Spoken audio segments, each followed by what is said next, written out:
moja ya mambo ambayo wanadamu watapitia ni katika kuishiwa pumzi, na anasema wakizimia mioyo kwa hofu na kwa kutazamia mambo yatakayoupata ulimwengu. Na tukasema fungu hili pia likaongezea kwa kuwa nguvu za mbinguni zitatikisika. Sasa fungu la leo linamalizia tukio lote ambalo limekuwa likizungumzwa. Hapo ndipo, yaani baada ya haya matukio ya jua na mwezi na nyota, juu ya dhiki ya mataifa, uvumi wa bahari, misukosuko hiyo yote, na watu wakiumia kwamba ni mambo gani yataupata ulimwengu, hayo mambo yatakayoupata ulimwengu, hitimisho lake hapo ndipo. Na lugha ya Kiunani pale inaelezea wakati huo. Neno tote lina maana ya kipindi hicho, yaani hapo baada ya hayo matukio, tukio kubwa litatokea hapo. Si mnafahamu Biblia katika Wagalatia 4:4 anasema wakati wa utimilifu wa wakati, yaani ulipowadia utimilifu wa wakati. Hilo ni tukio la Yesu la kuja kwake mara ya kwanza, yaani muda wa Mungu ulipofika. Na hapa anazungumzia muda huo tote, yaani ni kipindi ambacho Mungu amekipanga tangu kuanza misingi ya ulimwengu, aliposema ninaweka uadui kati ya uzao wa mwanamke na uzao wa joka. Na ule uadui ndio huo ambao ulimponda kisigino Yesu msalabani, na Yesu anaenda kumponda kichwa katika mwisho wa wakati anapokuja mara ya pili. Yaani haya matukio ndio ambayo yanakwenda kugongana, kwamba ilitokea joka alimponda kisigino Kristo, kwa sababu kisigino hakiui, lakini kichwa namalizia. Kwa hiyo Yesu anasubiri, ana maumivu ya kisigino kilichogongwa pale msalabani, lakini yeye anasubiri kumgonga kichwa wakati mji mtakatifu ukishuka. Ndipo habari hiyo yote itakuwa imeisha. Kwa hiyo kitabu cha Mwanzo kilieleza habari hizi, ushuhuda wake sisi tutaushuhudia wenyewe. Wale walio waaminifu watashuhudia ujio wake wa mara ya pili. Na ninaomba kambi hili Mungu atusaidie tushuhudie ujio wake wa mara ya pili, ufufuo wa kwanza, kwa sababu ufufuo wa pili ni wa wale wanaopotea. Yaani ukiona mji mtakatifu unashuka, umepoteza. Ukiona anashuka na mawingu, umepata. Ukiacha wale wa special resurrection ambayo ni waliomchoma. Maana waliomchoma nao wanapata kabahati kakushuhudia kidogo, alafu warudi chini.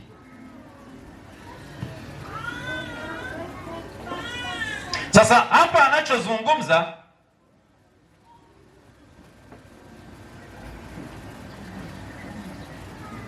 ni ujio wake wa mara ya pili.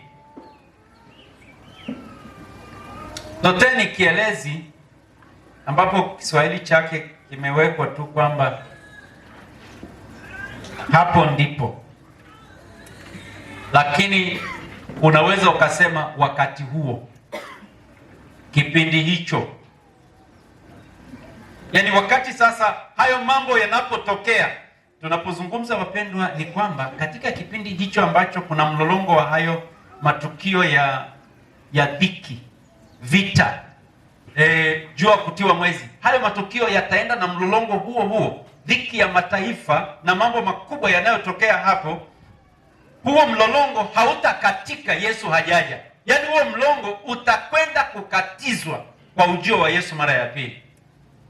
Na huo ndio tunaenda nao sisi. Ndio nasikia kwamba hakuna mtu mbabe duniani, huyu anataka kumsukuma mwenzake huko, mwingine anatengeneza silaha, mwingine anafanya hiki, na hakuna anayemwambia mwenzake wewe tulia, usinipige, piga nikupige, piga nikupige. Hakuna maamuzi.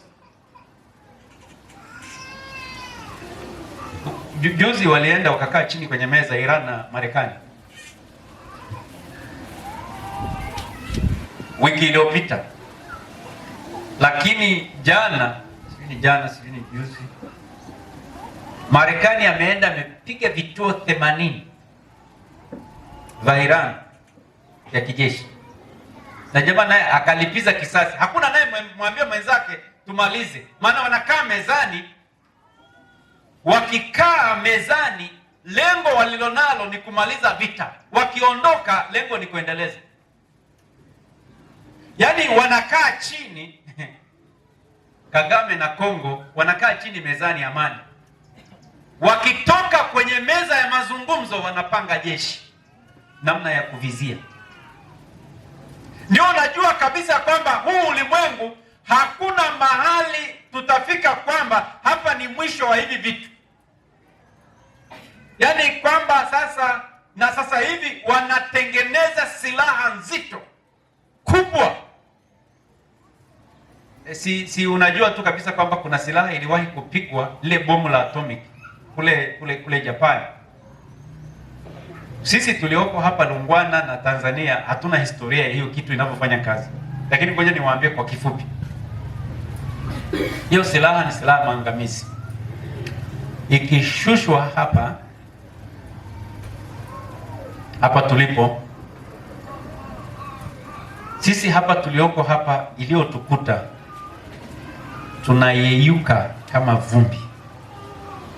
Hakuna hata vumbi dogo la mtu atakayeonekana hapa, na inafumua ardhi na kuigeuza kilomita kadhaa kwenda kule kulingana na uzito wa tani itakayoshuka, na hakuna jengo litakalobaki hapo, litageuzwa kuwa vumbi.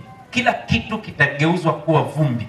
Binadamu atakayeshuhudia, hata yule tu aliyeshuhudia ule mwanga, anageuzwa kuwa vumbi.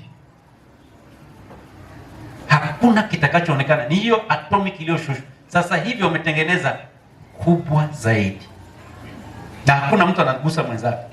Hakuna atakayetoka. Yaani mwingine anasema usiniguse, nitaigusa ile ya mwisho, maana hiyo ndio ya mwisho kabisa. Ukichokozwa sana ndio unapiga, lakini zingine unatanguliza vile vidogo vidogo. Na uswali ni kwamba anatengenezewa nani? Mwanadamu mwenye nyama ambaye akiondoka tu hapa anakufa. Lakini anatengenezewa silaha kubwa. Hatengenezewe tembo, nyangumi, simba, hatengenezewi hao. Anatengenezewa mwanadamu ambaye tu akikosea tu akagonga jiwe akaanguka hivi anakufa. Kwa hiyo Mungu ana wakati maalum na ametoa ishara kwa ulimwengu mzima ili kuwajulisha kwamba mambo haya ya dhiki na misukosuko na vitu ambavyo havina suluhisho la kibinadamu. Yaani hata hivyo, huo upigaji tu ni kwamba hapa duniani ukiona mtu anapigwa, ukiona nchi fulani inapigwa, ni kwa sababu hawa walio na silaha kubwa ya nyuklia wanamwambia mwenzake wewe usiwe nayo.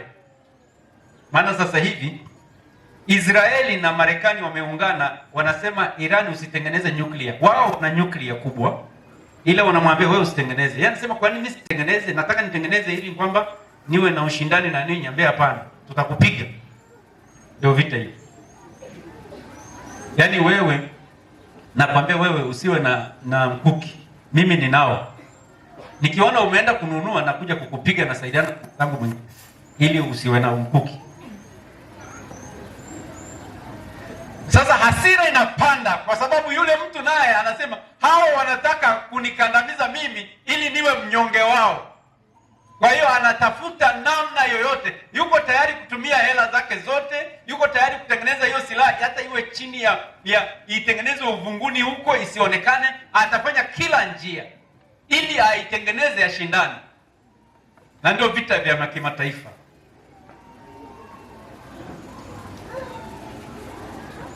Na havitaisha kwa sababu nia ni ovu iliyo katika mioyo ya wanadamu. Kwa hiyo historia sio mfululizo usio na mwisho wa machafuko. Hapana, kuna ndipo ya Mungu, hofu ya wanadamu na mitikisiko ya kisiasa, ishara za asili na dhiki ya mataifa havina neno la mwisho. Kristo anao wakati aliouweka wa kuingilia kati. Kuna siku Mungu ataingilia kati. Nafikiri wasomaji mnakumbuka kitabu cha Danieli kinavyozungumza, Danieli 12 lile fungu la kwanza. Danieli sura ile ya 12 fungu la kwanza, kuna kitu fulani anazungumza. Sasa ni kipindi hichi, anayeitwa Mikaeli hapa ni Kristo, atasimama upande wa watu wake, na ni kipindi hicho, ndicho kipindi hichi ambacho tunakisikia hapa. Ni wazo la ekskatolojia. Ni wakati huo, baada ya taabu, ukombozi huja kwa watu wa Mungu. Na hapa Biblia inaandika kuhusu yale mambo ambayo yatatokea kipindi hicho. Hapo ndipo nini? Watamuona mwana wa Adamu, ni watu wengi, akija katika wingu pamoja na nguvu na utukufu mwingi. Biblia hapa imesema watamuona, na unajua kumwona maana yake pia kumtazama, na kitenzi hiki kinaonyesha kuja kwa Kristo kutakuwa kwa kuonekana hadharani bila kutatanisha. Fungu hili linakataa unyakuo wa siri. Watamuona. Wengi wanasema Yesu atakuja pasipo kuonekana. Watu wataondoka kwa siri, watanyakuliwa. Mwanamke amelala na mwanaume, baba anatwaliwa, mama ametelekezwa usiku. Na wanatumia lile fungu, wanawake mmoja wanasaga, mmoja atwaliwa, mmoja aachwa. Haina maana ya tukio la wakati huo, lakini ina maana ya namna ambavyo Mungu atabagua wanadamu. Mtu na mke wake wanaishi, mwanaume sio mwaminifu, mama ataenda mbinguni, mwanaume ataachwa. Sasa kule kutwaliwa sio unyakuo wa siri, ina maana ya kuokolewa. Sasa wengine wametumia hiyo, lakini fungu hili ndilo linaloondoa utata, kwamba Yesu anapokuja mara ya pili ataonekana. Na hili fungu linatiwa uzito pia katika Ufunuo 1:7, kila jicho litamuona, hata hao waliomchoma. Kwa hiyo hapa Biblia inaweka wazi kabisa ya kwamba hapo ndipo watakapomwona mwana wa Adamu. Ujio wa pili hautafichwa pembeni.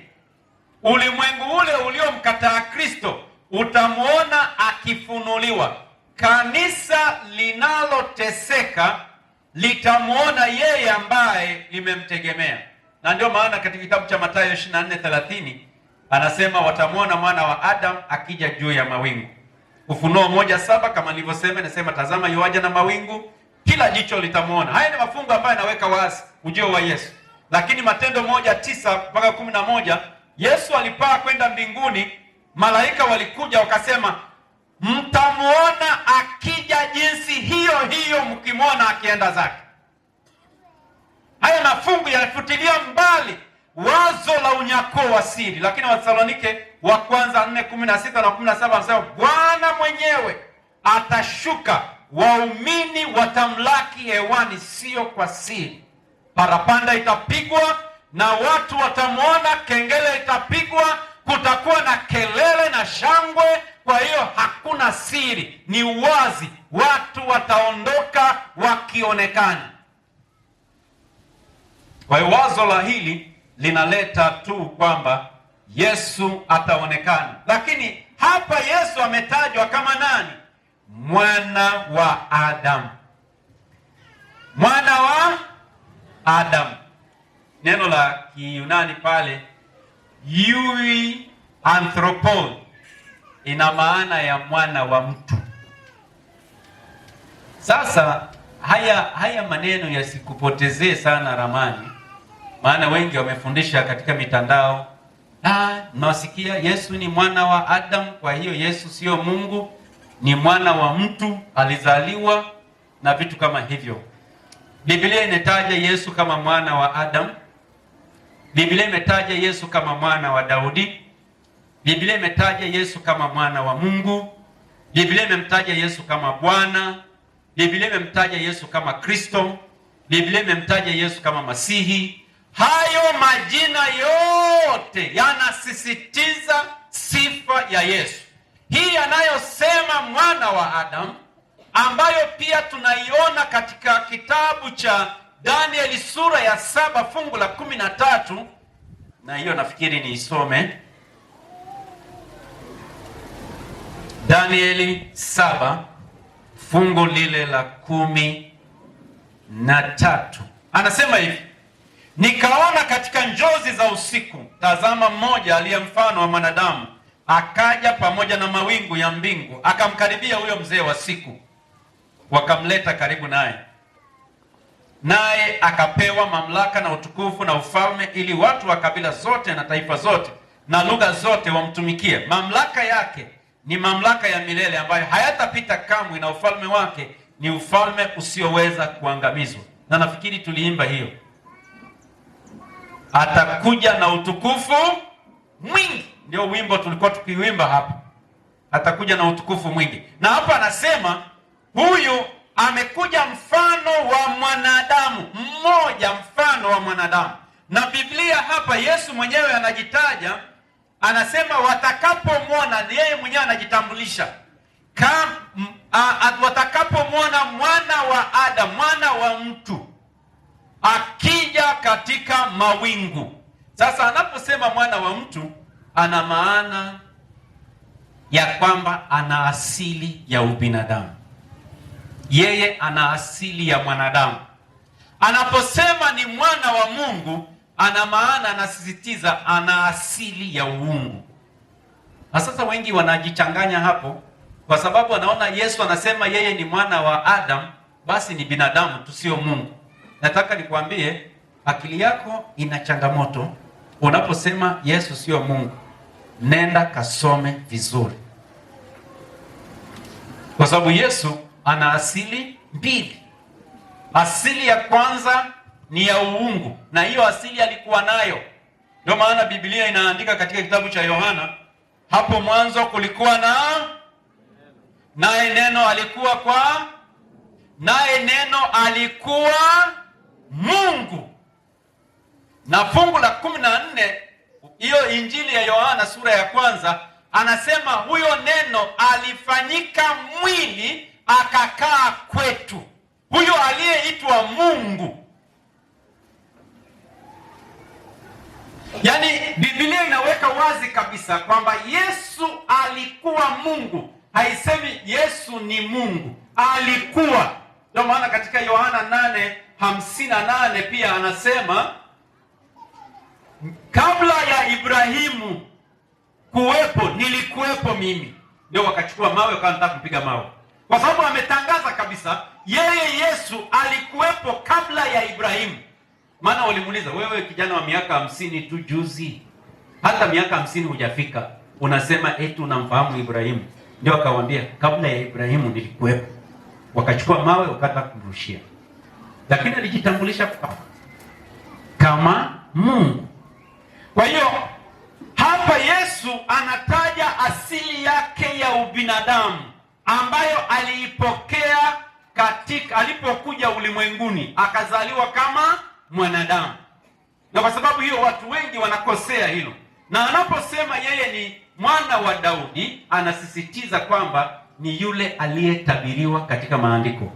Maana Yesu akitabiriwa katika maandiko alitajwa kama mwana wa Daudi. Anaposema yeye ni Bwana, anarejea kitabu cha Kutoka, kitabu cha Mwanzo, kwamba yeye ni Adonai, ni Yehova, yeye ni Mungu wa kweli, Mungu aliyetembea na kanisa jangwani, yule aliyekuwa ametoa amri 10 pale Sinai, ndiye Yesu yule ambaye alitundikwa msalabani. Huyo ndiye mwenyewe aliyetikisa ule mlima wa Sinai, ni huyo aliyeshuka duniani akafa msalabani. Sasa wengine wakisoma Biblia wanachanganyikiwa kwa sababu hawasomi katika vina vyake. Wanachukua juu halafu wanakimbia. Kwa hiyo tujihadhari na namna ambavyo wanadamu wanatafsiri maandiko haya na kutuletea. Sisi tukite katika kile ambacho Biblia inazungumza. Yesu si mwanadamu mnyenyekevu wa Galilaya. Yeye ni mwana wa Adam, wa Danieli, mfalme wa mbinguni, hakimu na mtawala halali wa ulimwengu. Yeye aliyedhihakiwa, kuhukumiwa, kusulubiwa na kukataliwa atathibitishwa hadharani. Ngoja niwaambie, ujio wake wa kwanza alizaliwa katika unyenyekevu, katika hori la ng'ombe. Alihukumiwa na wanadamu, mnyonge kabisa. Alivikwa taji ya miiba. Utukufu wake ulikuwa umefichwa. Alikuwa mtu wa huzuni. Lakini ujio wa pili ataonekana katika utukufu, atakuja kama hakimu, atakuja kama mfalme, atakuwa na utukufu mwingi na atakuja kama mshindi mkuu. Ellen G. White katika kitabu cha Great Controversy kurasa 141 anasema Yesu atatokea akiwa mshindi mwenye nguvu. Atakuja mawinguni. Na neno hili anaposema mwana wa Adamu akija, ipo katika wakati uliopo na ni picha hai. Wanamwona katika tendo lenyewe la kuja, likiwa uwazi mbele yao. Tumaini la Kikristo si kwamba waumini tu wataenda mahali fulani, ni kwamba Kristo mwenyewe anakuja. Na kiini cha unabii si ishara, bali ni Mwokozi. Nataka niwaambie mafungu haya, mfano Yohana 14 fungu la kwanza mpaka 3 anasema nitakuja tena. Tito 2:13 anasema tumaini lenye baraka la ujio wake wa mara ya pili. Waebrania 9:28 anasema Kristo ataonekana mara ya pili kwa wokovu, kuwaokoa watu wake. Na Ufunuo 22:20 anasema tazama naja upesi. Naja upesi. Na Biblia hapa anasema atakuja katika wingu, na hili neno limetumika sana katika maandiko, wingu, na mahali pengi limesitizwa. Hata kitabu cha Danieli ukisoma ile Danieli 7:15 sema mmoja aliye mfano wa mwanadamu akija katika mawingu. Neno mawingu lina maana nyingi. Wingu linaonyesha uwepo wa Mungu, utukufu, uongozi, hukumu na enzi ya mbinguni. Na katika maandiko matakatifu tunaona katika kitabu cha Kutoka 13:21 mpaka 22 Mungu anawaongoza Israeli kwa wingu. Kutoka 19 tunaona Mungu anakuja Sinai katika wingu zito. Kutoka 20 tunaona Mungu anaijaza hema ya kukutania kwa utukufu wa wingu. Zaburi ya 104 tunaona Mungu kuyafanya mawingu kuwa gari lake. Danieli 7 mwana wa Adamu anakuja pamoja na mawingu. Luka 9:34 katika kubadilika sura wingu linatokea na Mungu anasema katika lile wingu. Na Matendo 1:9 wingu linampokea Yesu mbinguni. Wingu, alama ya mamlaka, uwepo wa Mungu, hukumu yake, utukufu wa Mungu. Kwa hiyo atakuja akiwa amebeba dhana hizo zote zinazotamkwa hapa, ili kuonyesha ya kwamba yule ambaye alidhalilishwa katika hori la ng'ombe, yule aliyehukumiwa na wanadamu, yule aliyekuwa ni mtumishi atesekaye, sasa anakuja katika ushindi, kwa ajili ya wale ambao walimtumaini. Kristo anakuja na pamoja na mawingu na nguvu nyingi. Wapendwa, unajua mtu mmoja aliwahi kuuliza swali wakati ule wa Yesu. Ukisoma katika Luka ile 13, kiredu nyuma kidogo, aliuliza swali akasema, hivi wanaookolewa ni wachache?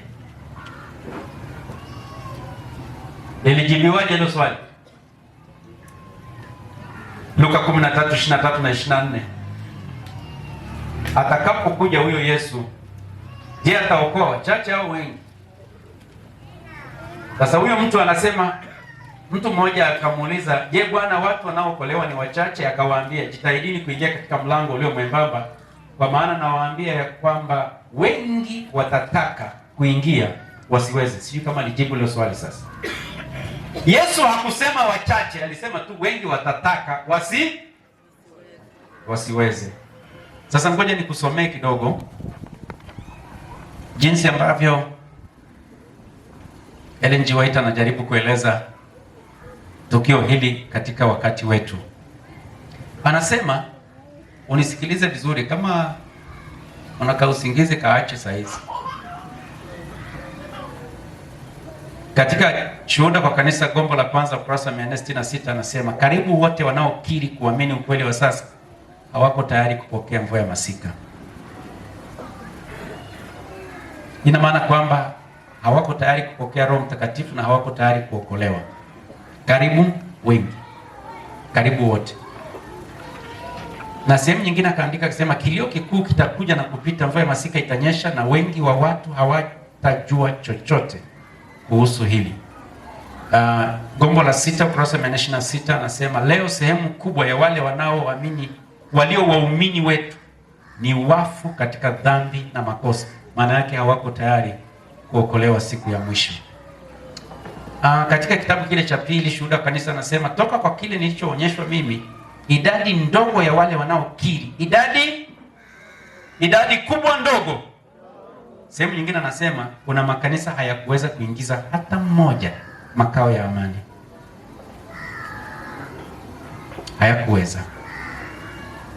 Anasema toka kwa kile nilichoonyeshwa mimi, idadi ndogo ya wale wanaokiri na kuamini ukweli wa sasa hatimaye wataokolewa. Ukurasa 445. Sema, wakati sheria ya Mungu itakapofanywa kitu cha hovyo, watu wakivunja Sabato, wakifanya uzinzi, wakivuruga, hata kwenye mikutano hawajali, wakati watu watakapopuuzia kila kitu, hawajali maisha yao, wanasema wakati vitu hivyo vitakuwa katika hali ya hovyo, kanisa litapepetwa kwa majaribu makali. Idadi kubwa kuliko tunayoitegemea itafuata roho zidanganyazo na mafundisho ya Shetani. Sasa katika kipindi hiki cha kupepetwa, utashuhudia watu wengi wakienda kukanyaga mafuta ya watu wanaojiita manabii. Watu watataka kwenda kuombewa nje. Watu watataka kupewa maji ya baraka. Watu watakuwa kama washirikina, watatafuta maji, atanunua kwa 20,000 maji ya nusu lita na kuanza kuwamwagia watoto. Huko rafiki yangu mmoja tuliafiki wote nimesikia kabla ya kulala jioni, Adventista anaumwagia watoto maji. Yaani umefika kiwango cha kutomwamini Mungu, umeanza kuamini maji ya Kilimanjaro hata kama yawekewe lebo ya huyo nabii, lakini kichwa chako kimeshuka kiwango cha kuwa hovyo. Yaani umeishiwa akili na ubongo wote umenyonywa, hamna kitu, kiasi cha kuamini ujinga na ushirikina wa kujimwagia maji ambayo mtu hakuyafanya chochote, kwamba ameyabariki, sio ameyafanyia nini. Na anasema katika kipindi hicho watu wengi wataenda kwa roho zidanganyazo. Siku moja nilikuwa kwenye gari natokea Miamba. Sasa pembeni yangu amekaa dada fulani, tulikuwa tunaongea njiani, akaniambia, unajua maana hereni, nikaanza kumshuhudia. habari za Yesu. Sasa nikishuhudia baadaye kaniambia, unajua na mimi ni nani? Na mimi pia ni Kristo kama wewe. Maana mimi nijitambulisha Mwadventista Msabato na nini. Mimi na pia ni mimi. Ila tu kuna wakati tuliugua, basi tukawa tumeenda kuombewa, tukaendelea kusali kule. Watafuata roho zidanganyazo na mafundisho ya shetani. Yaani umeugua na saratani, umetembea hospitalini, umerudishwa nyumbani, ukiangalia wanaokushauri wanakwambia ana maji, akikumwagia uko sawa. Ana kitambaa, ukinunua kitambaa kile 15,000 anatapisha. Yaani kuna wainjilisti wa leo katika makanisa yetu wanatapisha washiriki. Na watu wanasema anatuombea. Roho zidanganyazo. Kwa kadri tufani itakapokaribia, kundi kubwa la wale walioamini ujumbe wa malaika watatu lakini hawakutakaswa kupitia utii wa kweli wataachia nafasi zao na kujiunga na upande wa upinzani. Pambano Kuu, ukurasa wa 168. Wengi wa ambao hawaombi saa hizi, hawaweki mizizi yao katika neno la Mungu, kwenye makambi wanakuja kwa kubipu, tena wakati mwingine hawasikilizi, na wamekaa kimtego, wataachia nafasi zao. Wewe uliyekuwepo hapa, Bwana akubariki, maana unasikia neno la Mungu. Hatujui hatima ya watoto wetu, hatujui, na Mungu atusaidie. Kadiri tunavyosogea mbele, kuna vijana ambao wanajichanganya na ulimwengu, na mambo ya uchumi yanawapeleka watu porini. Na ndio maana nikasema uwe na kazi yako mwenyewe, fanya kazi zako mwenyewe, upate kipato chako mwenyewe. Maana moja ya udanganyifu mkubwa ni kwenye uchumi. Shetani mahali hapo amepashika, anakuwekea umaskini wa kutupa, kiasi cha kwamba unakuwa mhitaji mpaka unadegea mwenyewe kwamba kama hii ndio basi. Siku moja nikiwa bado nimaliza tu kidato cha 6 natafuta ajira na nahangaika, nikaitiwa ajira niwe receptionist kwenye hoteli ya kitalii, na ilikuwa nje, nafuatwa na gari mpaka nyumbani, na naye nitaka ni mzungu mmiliki wa hoteli hiyo, na baba wanafahamiana. Baba kaniambia ajira imekuja nje. Nikamwambia Jumamosi asubuhi naacha kwenda ibada, halafu napakia gari. Yaani siku hiyo ndio naenda kazini, halafu ni porini kule Serengeti, porini kabisa, hakuna ibada, hakuna chochote. Nikamwambia mzee, ngoja nikatafakari. Sina ajira, sina chochote, sina kitu, sina nguo, sina namna, maisha ni magumu. Nikakaa usiku kucha, nikachuana na Mungu. Nikapata jawabu asubuhi, nikamwendea mzee, nikamwambia samahani, uniwie radhi, ile kazi sihitaji. Baba akasema, wewe sio mtoto wangu kuanzia leo, ondoka mbele yangu. Hiyo dini imekufanya kuwa mjinga na kichaa puzi, toka. Nikaondoka.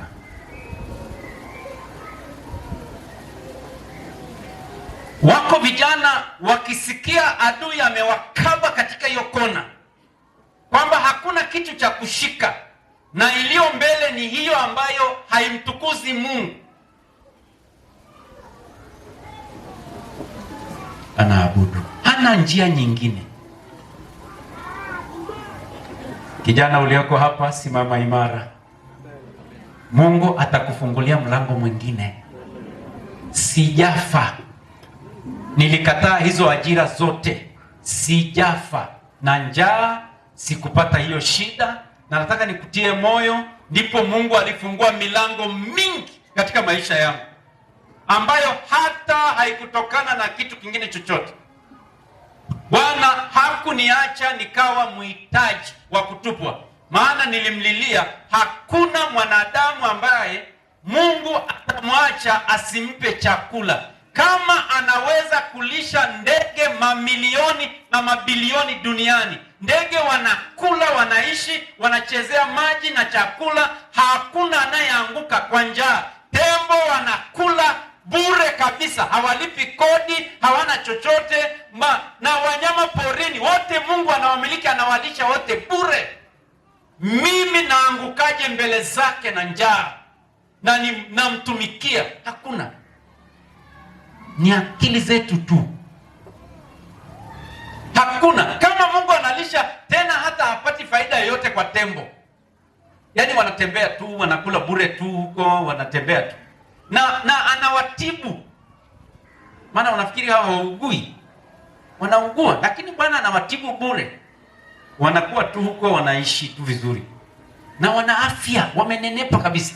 Simba wanakula bure, pamoja na kwamba wanatafuta wenzao. Bwana anajua namna atakavyokusaidia.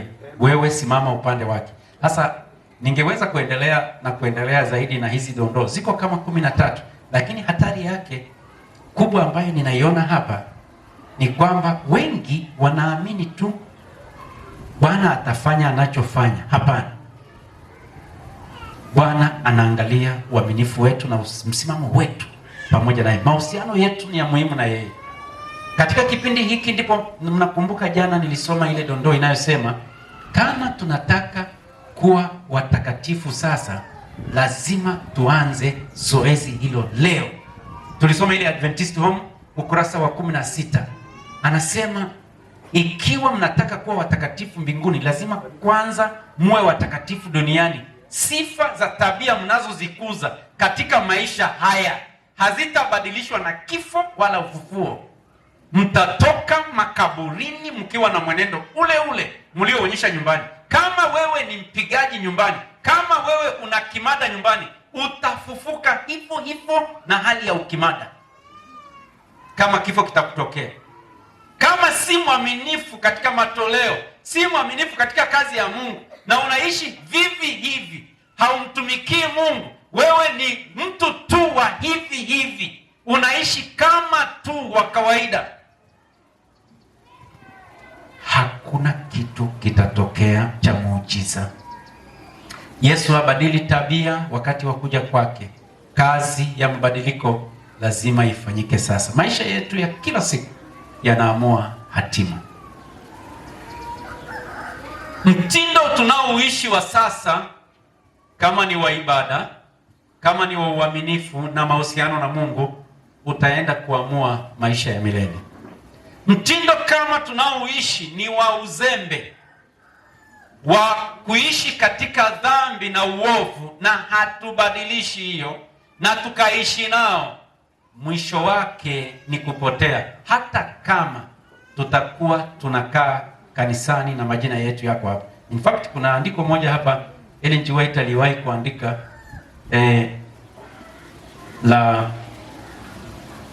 la ushirika. Nafikiri nitaipata hapa. Nasema ni kauli ya kutisha ninayotoa kwa kanisa kwamba hakuna mmoja katika 20 ambao majina yao yameandikwa katika vitabu vya kanisa walio tayari kufunga historia yao ulimwenguni, na watatakaswa na kweli watakuwa kweli wasio na Mungu na pasipo tumaini katika dunia kama mdhambi yeyote. Christian Service ukurasa wa 41. Maana yake ni hii. Anasema katika 20 wenye ushirika kanisani ni shida sana kumpata mmoja ambaye atafunga historia yake kuingia mbinguni. 19 watapotea. Yaani kama una majina ya washiriki wako 100, kupata 20 katika hao 100 ambao watafunga historia waingie mbinguni ni kazi. Na ndio tunaona wazee wa kanisa tulioko hapa na viongozi wa dini, kama unasimamia idara, ile kundi lako lichunge lifike mbinguni. Kama wewe ni mwanafamilia, chunga kundi lako, mama na watoto, baba. Yaani kama wewe ni kiongozi, ni mchungaji, umepewa mtaa, umepewa kanisa, chunga kundi lako lifike wapi? Mbinguni. Usiachie kundi likawa linajiendea tu, ni hatari kubwa. Tutakuwa tunachunga watu ambao hawataenda popote. Mnakumbuka historia ya Waisraeli, waliondoka 600,000 watu wazima wanaotembea kwa miguu. Walioingia Kanani watu 2 tu, 2 tu. Sasa uweze kusema sijui ni nini. Haikuwa upande wa Mungu, ni uasi ulio ndani ya wanadamu. Walitoka Misri, lakini umisri haukutoka katika mioyo yao. Tumetoka duniani, lakini mambo ya kidunia ya bado yako ndani ya mioyo yetu. Lazima pambano hilo lipambanwe ndani yako wewe mwenyewe. Pambania nafsi yako mwenyewe kuondoa dunia ndani yako. Na hiyo ndio inaondoka kwa kukataa kuangalia picha za ujinga, kwa kuanza kuwa na ibada na kuondoa vitu ambavyo vinaondoa uhai. Kulishughulikia lile ambalo halijapelekwa kwake. Lakini yote tuliompelekea katika boksi hili, nimeona watu wengi wakiandika, Mungu atashughulikia matatizo yetu. Na kama bado una jambo fulani gumu, usisite. Wewe chukua karatasi, andika, ingiza kwenye lile boksi. Hatutaangalia hilo boksi, hatutafungua hilo boksi.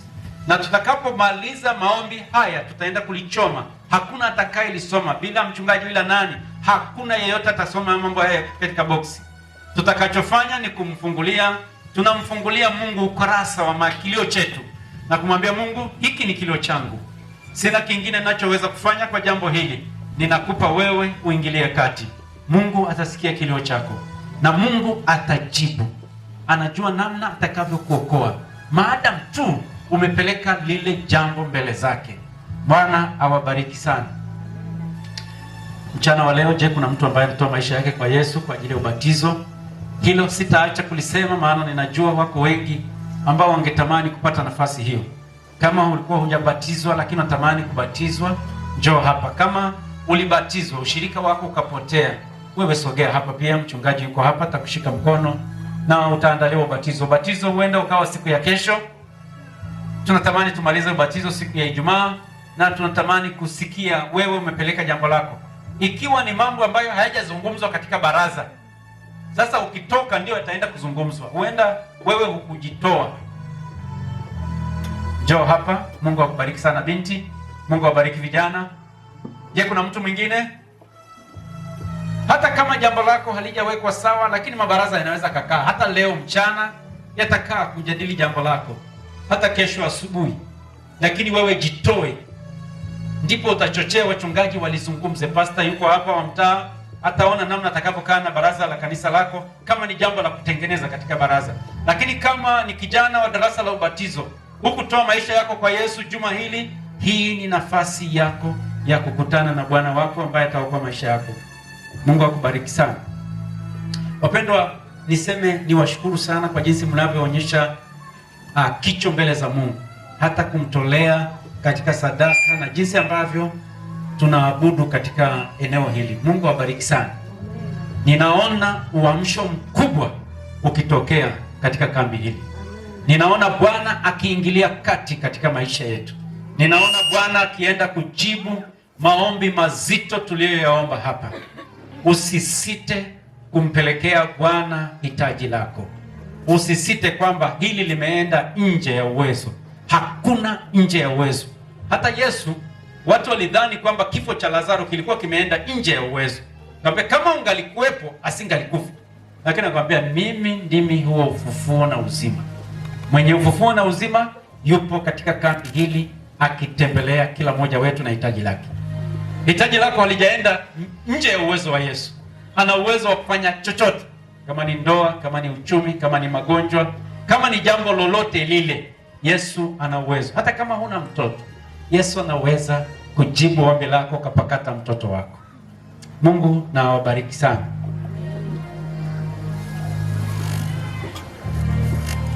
Basi tuombe. Mungu wa rehema, Mungu wa mbinguni, asante kwa jinsi ambavyo umetubariki siku ya leo tena. Neno lako limetuhakikishia kwamba unakuja na mawingu na nguvu nyingi. Tunaomba Yesu ujio wako tusije tukakimbia katika milima na miamba, lakini ujio huo ukatusogeze karibu, tuseme kwamba huyu ndiye Bwana tuliyemngoja. Lakini tusaidie maisha yetu yakakuakisi sasa tunavyoishi katika mtindo wa maisha na katika kila jambo tunalolifanya kwa kazi yako, lakini na maisha yetu binafsi, majumbani, maisha ya ibada, maisha ya kukutumikia wewe, maisha ya kutembea na wewe. Utusaidie tusikuache njiani popote.